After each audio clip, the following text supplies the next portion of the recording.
Federal government arraigned 76 #End Bad Governance protesters on 10-count charges, grants 10 million naira bill each to minors. Bandits kidnap over 20 passengers in Niger. Rivers NLC threatens strike over ruling on financial allocation. On the foreign scene, Botswana opposition wins election in historic turnaround. Hello and welcome to Charles Stevens News Update. I am Chiamaka Nwafo.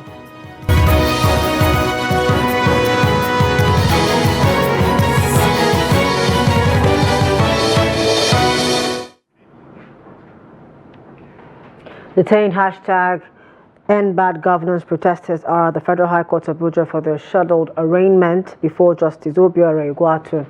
They are facing a 10-count charge bordering on alleged treason, conspiracy to commit a felony with intent to destabilize Nigeria, which is contrary to Section 96 and punishable under Section 97 of the Penal Code Act. The protesters, who are mainly minors, looked malnourished, as 4 of them were hurriedly rushed out of the courtroom as they couldn't stand on their feet. Looking very sickly, they wriggled in pain on the floor of the courtroom.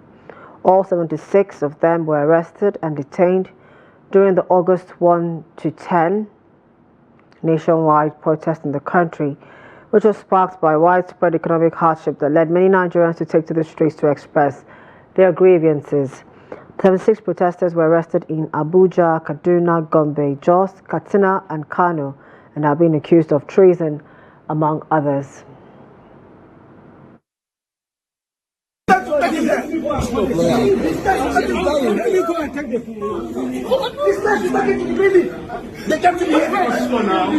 The prosecutor should do their business. How can you arrange children? We don't do our school fees. We don't have any. We don't do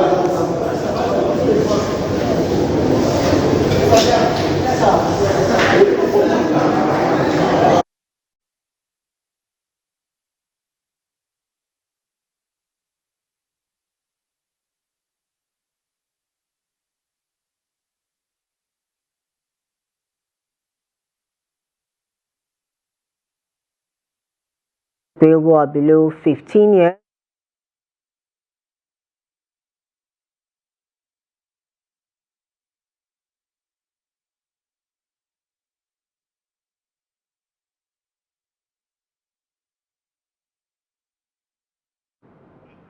The Federal High Court in Lagos on Friday ordered the final forfeiture of the sum of $2.045 million, 7 choice landed properties and share certificates linked to the former governor of the Central Bank of Nigeria, Godwin Emefiele. Justice Deyinde Dipeolu ordered the permanent forfeiture of the monies and the 2 share certificates of Queensdorf Global Fund Limited Trust, after holding that the former CBN governor or any other interested party did not contest same after the final initial interim forfeiture. The court also forfeited the 7 choice landed properties on the ground that the former CBN governor, Emefiele, was not able to connect his lawful earnings from Zenith Bank and the Central Bank of Nigeria to the acquisition of the properties. The court held that the former CBN governor failed to provide documents or links to show that he owned the properties.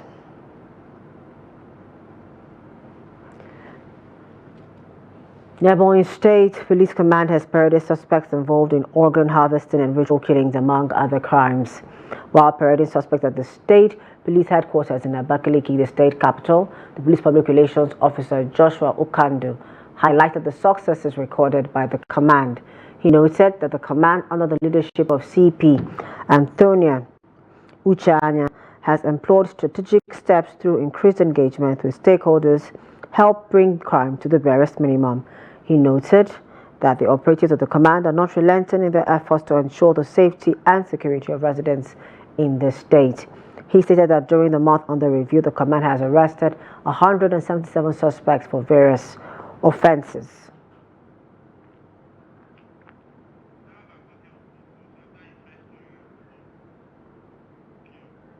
No fewer than 20 passengers and 5 vehicles have been reportedly kidnapped on Marigo Kutungora Road in Niger State. The Speaker of the Niger State House of Assembly, who also represents Mariga constituency in the Assembly, Abdulmalik Sadikindaji, made this known in an interview with journalists in Mina. He said the incident happened on Thursday when bandits blocked the road between Bobalamba and Beri. The Speaker was reacting to the military refusal that bandits, terrorists, were not in its training ground in the local government area of the state, which also extends to Mariga local government area. Sadikindaji said families of the kidnapped victims had taken ransom to bandits several times in the forest, which was part of the military ground. He also said the victims that were released after the ransom payments also told their families that they were kept in the forest not far from the Kutungura Army barrack. The Speaker said the passengers that were kidnapped on Thursday on the road were also moved to the same forest, calling on the military to get the right information and flush out the bandits from the forest.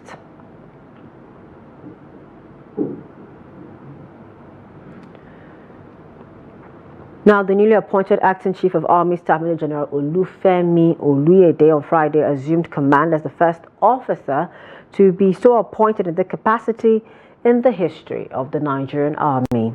President Bola Tinubu on Wednesday appointed Oluyede as Acting Chief of Army Staff, pending when the substantive COS, Lieutenant General Tarid Lagbaja, returns from medical leave.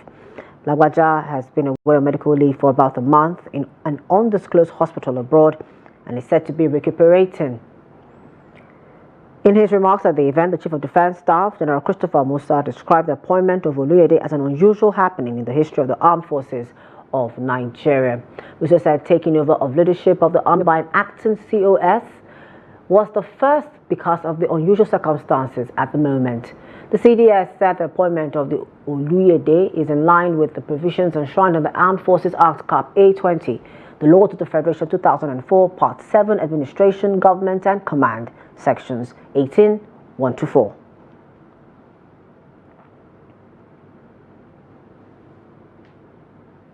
Minister of Power Debayo Adelabu says the federal government is exploring alternative power sources to serve as backups and to avoid further occurrence in collapse of the national grid.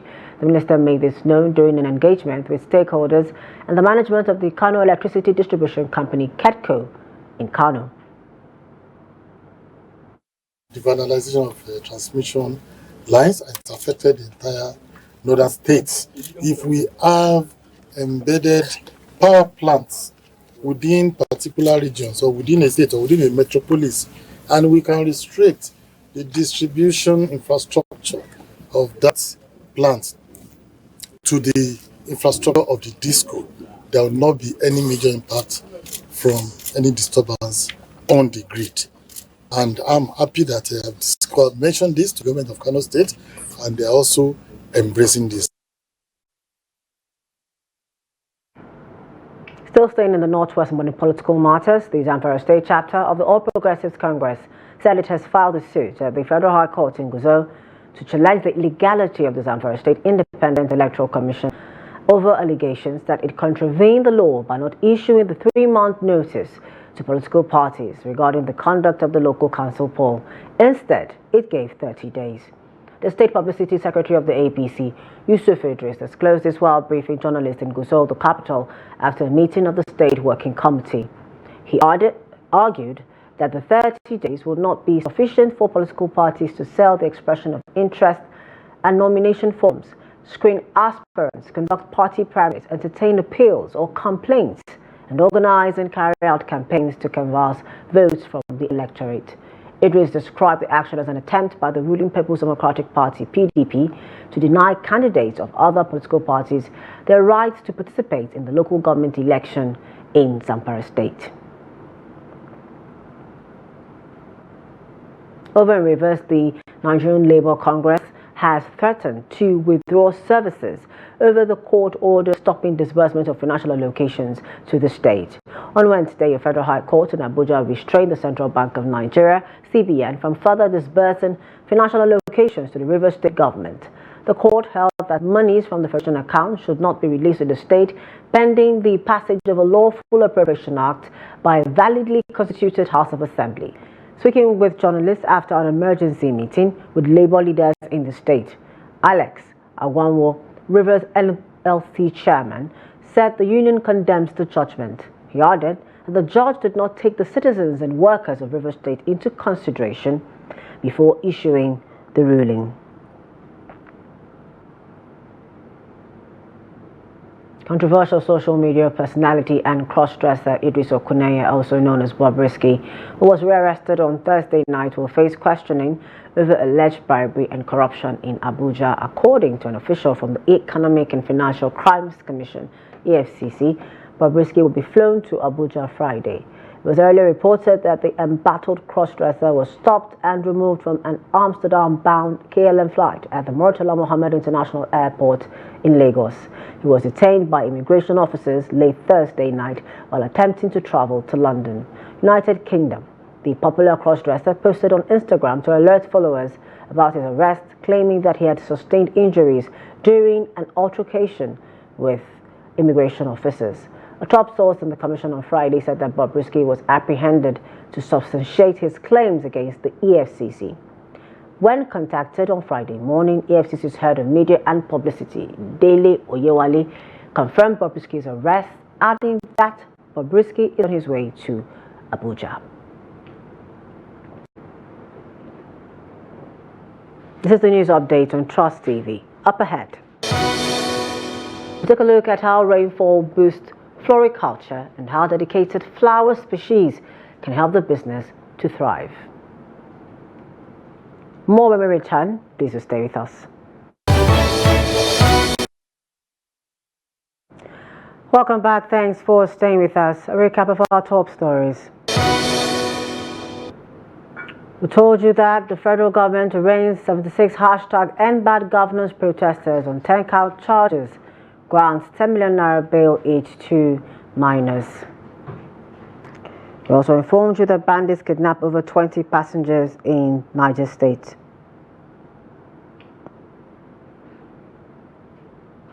Rainfall plays a crucial role in the growth and survival of all living things on Earth, including plants, and is seen as one of the most fundamentals of life.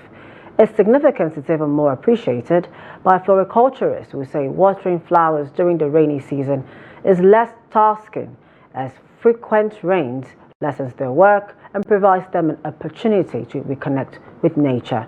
Victoria Chokolo, who spoke with some floriculturists, has more in this report, as presented from our studio. Rainwater has a remarkable ability to cleanse and rejuvenate not only the earth, but also the human soul. It brings a respite from the scorching heat, creating an ideal environment for both lives and plants. In floriculture, rainwater has revitalized flower beds, lending the plant a healthier, more vibrant appearance. Some floriculturists speak highly of the impact of rainfall on these plants, noting how it lessens their workload by reducing the need for frequent watering. They also express concerns on the economic downturn, as lower patronage has impacted their business. We thank God for the rain. This is the time to plant, replant, and do other things, and remove some weeds. But for flower and the patronage, we thank God. Some people are coming to buy. Some contract people, they will come and buy and go. We thank God. And as it stands now, we don't need to water it now because it's actually raining, but we thank God for that. And actually the flowers they are of different types, of different species, like something like this one now. We can put this one in the smaller pot and put it inside the kitchen or at the dining, inside the sitting room, something like that. But they are of different species, different types of flowers. We cannot be able to say this we can make some amount in a day or in a week, because most time you may not, as in a day you may not even make sale, 2 days you may not make sale, but we only believe one day or before or between the week we can make sale. That's how we are surviving. Talking about the flower vases, you can see that we have so many different sizes there. We have the one of 30,000 and the one of the medium size is 25,000, and we have the smaller one. I have sold those ones finished. Those one is 15,000. Why sure is negotiable depending on the customers that came. You can negotiate with the price and reduce some prices or add some price depending. Actually a nice business, yeah, it is.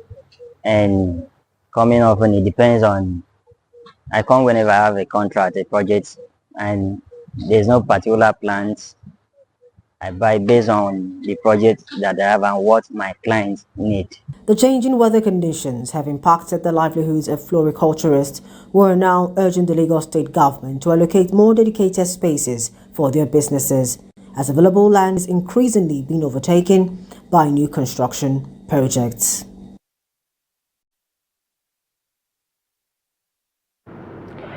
The Borno state government has reiterated its commitment to reduce the rate of out-of-school children and provide access to education to children displaced by the flood. The Commissioner for Information and Internal Security, Usman Tar, stated this during an official visit of Street Child Organization for an education intervention project for flood-displaced children and those affected by the insurgency conflict.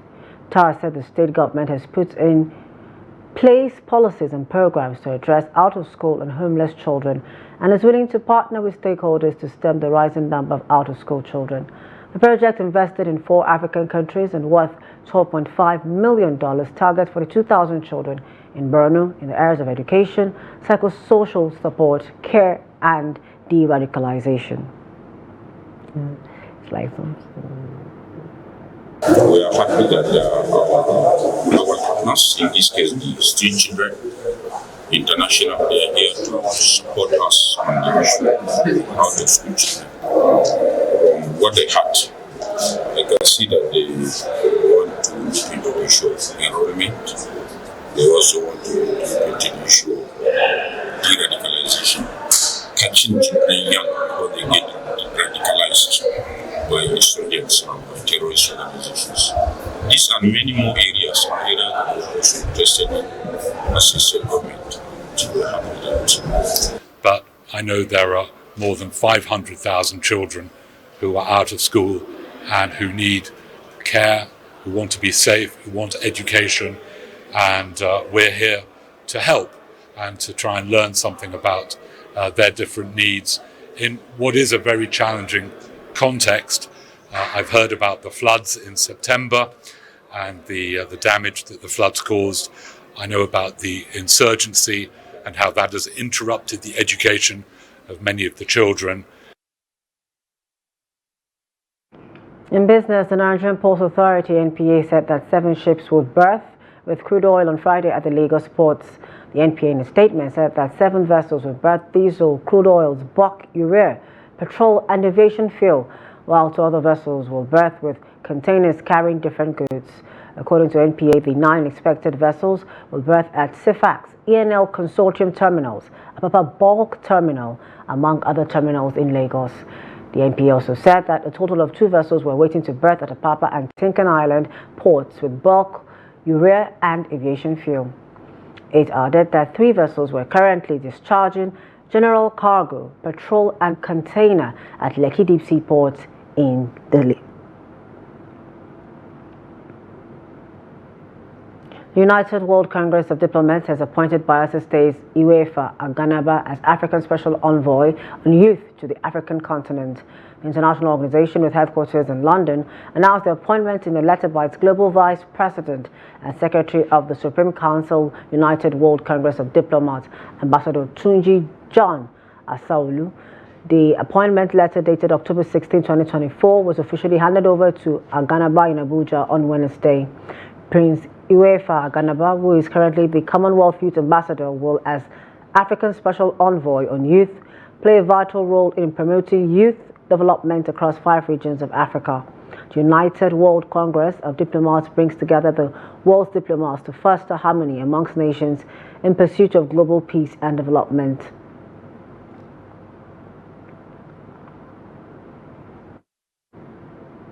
Away from Nigeria, Botswana's opposition Umbrella for Democratic Change (UDC) has won a majority in parliament and can form the next government. The Electoral Commission announced Friday, marking a historic defeat for the party that had governed the diamond-rich country for nearly 6 decades. Outgoing President Moksweti Masisi considered defeat in Wednesday's general election and said his administration would begin handing over the reins of government in the next few days. Independent Electoral Commission spokesperson Usupile Maroba, the UDC has reached the minimum requirement to be declared the next government. The UDC needs 31 seats out of 61 to govern alone, and its results, combined with those of two other opposition parties, had already reached that target earlier today.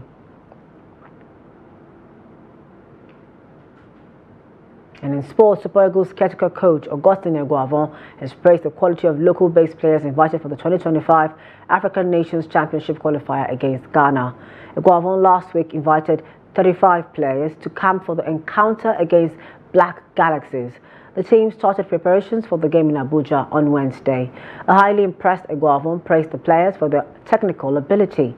The team will regroup next week after the players left for their respective clubs to take part in this weekend's Nigeria Premier Football League (NPFL) games.